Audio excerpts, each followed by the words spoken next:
Hello, everyone. Thank you for joining me again here at LAVI Program. My name is Lavender. Today is Saturday, self-reflective Saturday, but it is March 29th. I wanted to start a Saturday series that focuses on self-reflection. As usual, guys, I use a prompt, so you might see my eyes veer off a little bit because I done wrote some stuff down just to make sure I stick on topic. But self-reflective activities, also known as shadow work, can help individuals to analyze their own state of being, identify where personal improvements may be needed, and provide a stepping stone in constructing a fundamental plan on how to promote continued self enhancements moving forward. It acknowledges what has occurred, its impact, repair needs, and options for revision, if so desired. So, when we think about, things like self-reflection, sometimes this can be a hard thing to do because the one person you can't lie to is who? Yourself, right? And sometimes those things might not be easy to digest. Some of those can be very big pills to swallow, and we have to be honest with ourselves about certain ways or things in which we do, how we go about our day to day life, how we do and don't do things. So I think self reflection is definitely important when it's done of what you would call maybe the end of your week. So the end of my week typically begins at a Saturday. It's Friday, I'm still hustling and bustling and seeing clients and all different type of things going on, work, home life, all of that, right? So having a day where you can sit back and really kind of just self-reflect on your week. I think that it can help to digress things, help to alleviate maybe stressors or things that you might have encountered or challenges, barriers, limitations. But I feel like it can also be a helpful tool to help you plan for your upcoming week.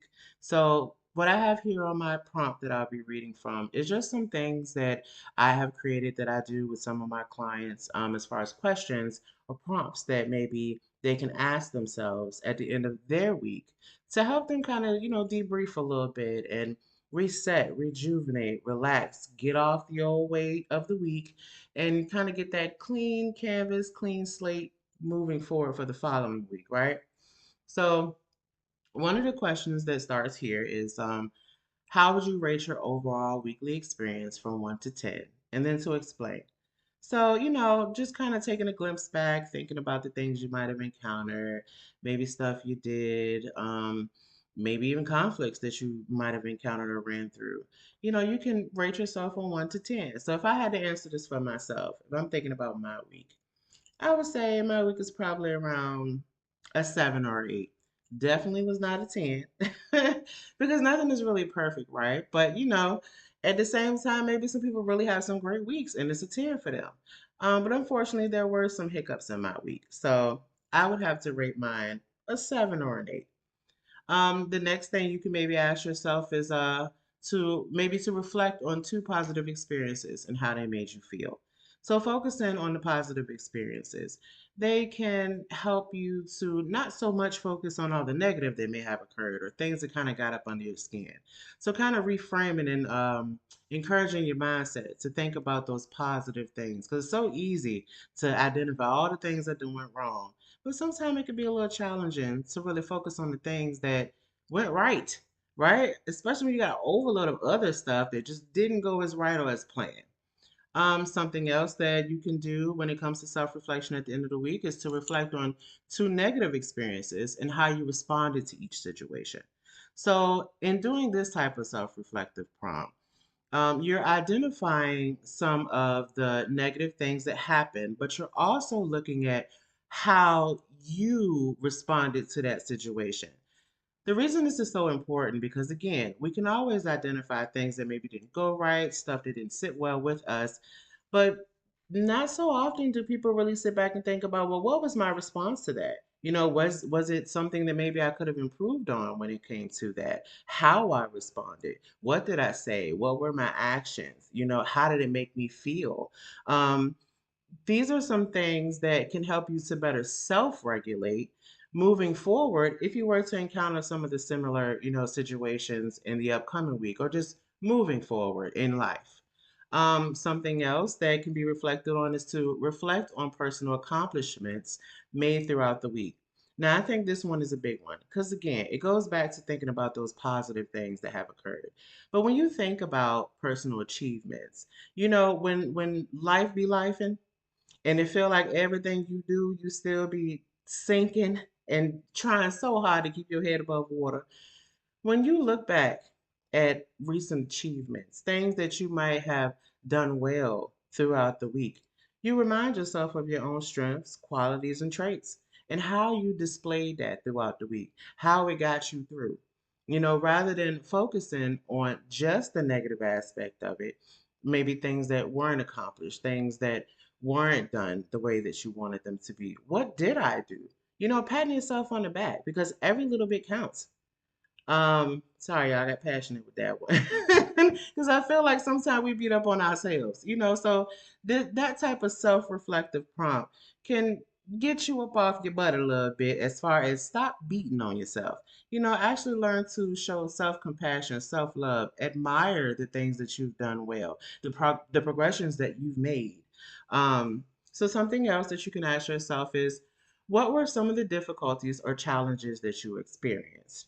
Now, some of this takes a little bit of honesty because some things that we might find challenging or limiting to us, we might not be so open to admitting to ourselves. So, at the same time, it's great to address, what kind of challenges or barriers or limitations that you may have encountered. That way, too, you can construct some type of action plan moving forward. Okay, if I run into this same situation again, what's maybe something I have as an alternative option to be able to navigate this same situation? Because maybe I didn't like the way that the other outcome was, and I want something to be a little better improved. Um, so another thing that you can ask yourself is, what are some areas of progress or growth you may have noticed? This goes right back to, the personal achievements, but it could be minor things. I mean, some progress is better than no progress. This is something that I consistently preach to my clients because I get that everybody wants to get to the final destination of everything. And a lot of times we don't really appreciate the journey to getting to the things that we so desire, what we might see as our ideal future. But when you look at the little bit of growth, the little bit of progress that you've made from week to week to week, and then how you're really putting that action in, to get it done, soon you start to look back and be like, you know what, I was pressured. It really can get you to pat yourself on the back instead of putting yourself on the clearance show.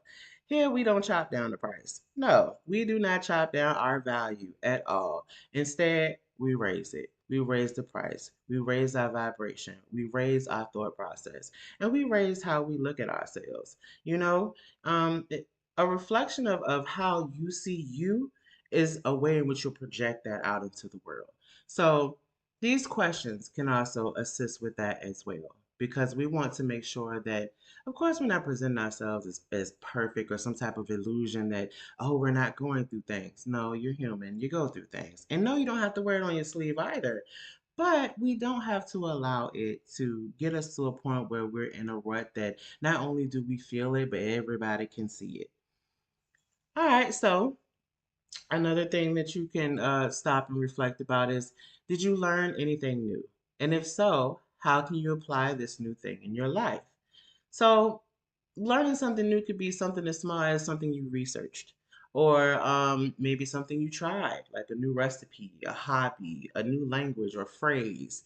Um, it could be anything, a craft idea, just something new. Is there anything new that you've done? And if the answer is sometimes no to this question, you can encourage yourself moving forward to try to do something new. Because when you introduce new things to the brain is a muscle. So you have to work it out, and that's where that saying comes from. If you don't use it, you lose it. Well, muscle memory is also memory that can be done from the muscle within the brain. The brain is the muscle, it is a muscle. So you have to work it out. And by learning new things, you construct new like file cabinets in your brain where you're teaching it to grow, you're nourishing it. And these are things that can also begin to bleed into other aspects of your life, but bleed in a healthy way, not in I need life support way, but to kind of help improve these other things because you've learned this one new thing. And even though you might feel like, you know what, I'll never maybe have to use that again, ever again, but something could occur and boom, you got the information right there because this is something that you have taught yourself. And now it's something that you're practicing.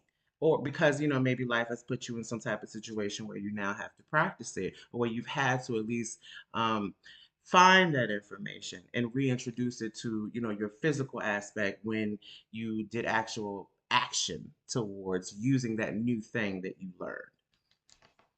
So, something else that you can ask yourself as a self reflective question would be, what are some strengths and weaknesses noticed throughout the week? And I think that this is always a good thing, because certain situations, certain people, certain settings, you know, what we possess or even what we display as far as being a strength or a weakness, it's kind of interchangeable, and then it fluctuates again, depending upon the people we're around, the settings, and then what the task or situation is.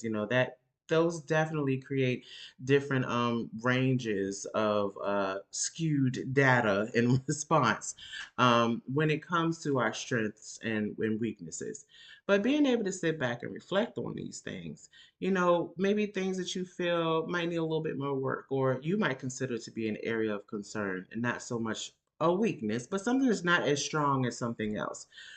If you feel like it's beneficial to improve on that, or even just to kind of tweak it a little bit, this gives you the control of your life because honestly, that's all you can control. Everything else outside of it's not yours to control. So there's no need projecting the energy towards that. Instead, let's hone in on us. What can we control individually?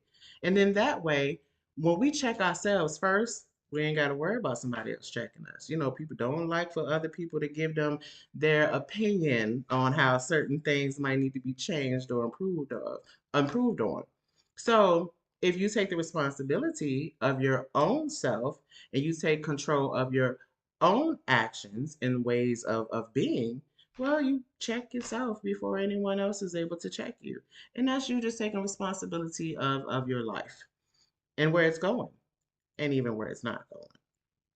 All right. So something else you can ask yourself is what have you done for self-care? Now, I know a lot of people when they think about self-care, they think about the physical aspect, something dealing with their body or their health, whether it be physical health or mental health. But there are actually six types of self-care. The six types of self-care include physical, emotional, spiritual, mental, social, and sensory. Physical self care basically involves, how we care for our bodies. It can help you feel energized, healthy, and well. So that's definitely dealing with the physical aspect. That's that one that most people think about when they think about self care. But then the emotional self care, this involves exploring, connecting with, and understanding your emotions.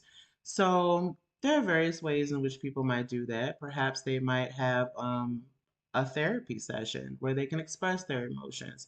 Some families might have a family meeting where they can, everybody talks about ways in which how they feel and maybe some things that originated those feelings.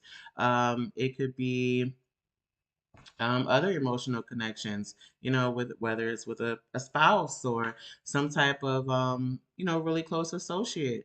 But just addressing those emotions, letting them out when you need to, as well as, keeping them in check to make sure you regulate them in a way that's not either too little, where you're, avoiding yourself and your emotions, but also not too much where you're crashing out. So spiritual self-care, it involves how we connect to something larger than ourselves and can help us find a sense of meaning in life. It can help you feel a sense of purpose, provide you with comfort, and present opportunities for growth and self development. It does not have to involve religion. So, um, for instance, one way that I might practice spiritual self care is I'm into tarot cards, and I have recently been teaching myself more about the cards, how to do readings, and things of that matter. And the people I've read for so far, just family and friends, have told me that everything has been accurate. Would not consider myself a guru when it comes to that. I am still a young buck in training when it comes to the tarot. But I definitely like things like tarot readings, astrology, understanding about different things dealing with the universe, spirit, ancestors, connecting to vibrations and energies. So for me, that's my spiritual self care that I do for myself. The next one, mental self care. Mental self care involves how we keep our minds stimulated and engaged. So again, that muscle, working out that muscle. The mind is a muscle. That brain is a muscle. So working it out, it could be things like crossword puzzles, or some type of strategic or trivial type of activity, or memory games, things of that matter. The next one is social. So, social self care involves how we feel in relations to other people. So, social self care, it could be you hanging out with a couple of friends or family members that you haven't, really spent a lot of time with lately. Maybe calling or connecting with a distant family member or friend. It could be so much as joining a social media group of interest that you enjoy and communicating back and forth with the other people who are participating in that group. So, just socializing. We as human beings, we're social creatures. So, being sociable helps us to evolve.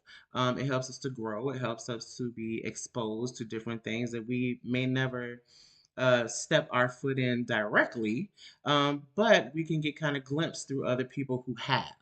So, being sociable and being open to differences that may not be a reflection of ourselves. It can definitely be a form of self-care because you're informing yourself, your well-being of this is new information. These are things that are possible, that are out there, that are available. Just you haven't, done it yet. So the last one here is sensory self care, which involves how we nurture our senses. So, your sight, your smell, touch, sound, and taste. So, some ways that I do sensory self care is I am a big aroma therapy person. I love scents and smells, especially when it smells good on a sexy man. But but yes, I love smells. So of course stuff that's not too strong or too alcohol undertone smell, that's gonna give me a headache. That's gonna make me feel like I'm in a hospital with, sanitation chemicals and things of that matter. I don't want you to smell like, rubbing alcohol or, hand sanitizer. But I do think I like smells like, some type of incense. Not everybody can do incense because of the smoke, but I love scented candles, especially juicy watermelon. To die for. But yes, I like doing sensory stuff, bubble baths with different type of scents, lotions and scrubs, exfoliation scrubs that have that smell, even hair products, that smell also delicious and divine. But yes, it helps me to feel, lighter and not as heavy, things of that matter when it comes to the sensory self care for me. So, the next type of self reflective question that you can ask yourself is what's something or someone you felt grateful for? And then kind of explain why. So, being sure to remember gratitude. Um, it can help us to, again, not focus on the things that maybe have yet to come into fruition for us or things we may have lost out on or we feel like are taking a slow, route to progress and obtain. However, when you have gratitude, whether it be for something or someone, you're reminding yourself that, you know, it could be worse. These things that I do appreciate, these things that I do enjoy or have interest in or do cherish in some way and put value towards, I still have these things. Yes, I might have missed out on other opportunities or other people, or other experiences, but I still have these other things that are available to me. So I can utilize what I still have and still pursue some of the personal aspirations or goals that I may have, for myself in doing these other things that have yet to be done. So it's just reminding yourself that, all hope isn't lost. It's just, it's not right now with maybe what I prefer. And then the last thing that I have down here is, based on your responses so far, what's something you may need to continue working on for the next week? So, again, just kind of looking through all your answers that you asked yourself, um, things that you said as far as, I said that backwards is crap, y'all. But thinking about all of your answers to the questions that you asked yourself that you reflected on, it can kind of help give you a well rounded aspect of, okay, what are the progressions, which was one of the questions. How did I evolve this week? How did I enhance myself, my personal growth and stability this week? And then if there's something I don't like about it, I can change that. And I actually wrote down a prompt here for myself to say out loud as a reminder in this video, is that there is a limit as to how long we can blame experience from the past to justify present stagnation and lack of action. We are responsible for our own healing, redirection, correction, and growth. No one is coming to save you. You are the hero of your story. Let's get to work.